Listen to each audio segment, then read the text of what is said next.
Good. So in the last section, unless you have the memory of a goldfish, you might remember that we generated a new project using the Create React app. And then after we generated the project successfully, if you scrolled up a little bit, you probably saw that we had installed a lot of packages. So in this video, I want to let you know why we had to install so many packages just to run a React application and build one on our local computer. So we're going to take a close look at a couple of different diagrams quickly. So just use the Create React app to generate a new React project. Now, inside this React projects, there are tons of different dependencies that we are going to use to help us write our application. So in this video, I want to focus on one particular dependency because it's going to help you understand why we had to install so much software. So the name of the dependency that I want to focus on is Bebel. Now, the term Bebel might well be familiar to you. I'm going to give you a quick overview on what Bebel is in this context and why we use it and why it's included inside of our React installation. And the other things such as Webpack and Webpack Dev Server, we're going to talk about the purpose of those dependencies over the course of time. As you've been learning JavaScript, you've probably been learning a version of JavaScript called ES5. And chances are, you've also picked up a couple of features out of something called ES 2015 as well. All I mean to say is that each version of JavaScript has a very particular set of features and syntax available to it. There are different versions of this ES for every year after 2015.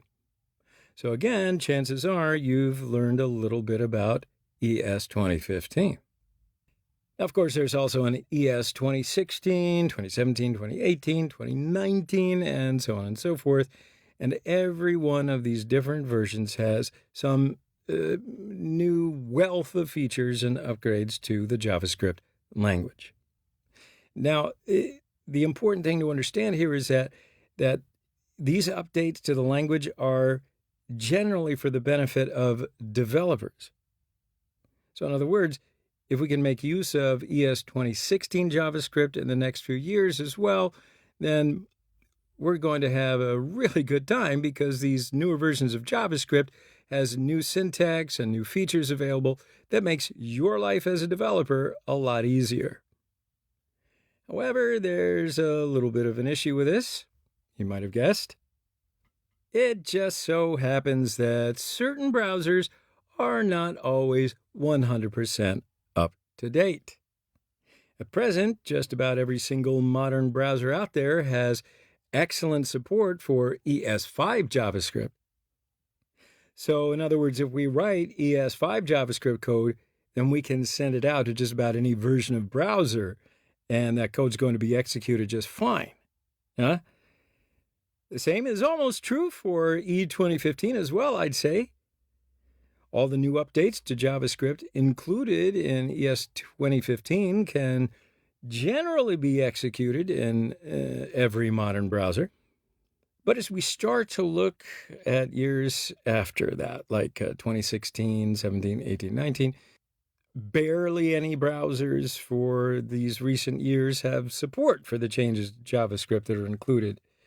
So, yeah, you can tell I'm heartbroken, but it's their loss. So we're essentially in a conflict here, a little bit. On the one hand, we want to use the latest versions because they make our lives easier as developers. But on the other side, well, we can't actually run the code that we're writing because all the browsers don't happen to support it.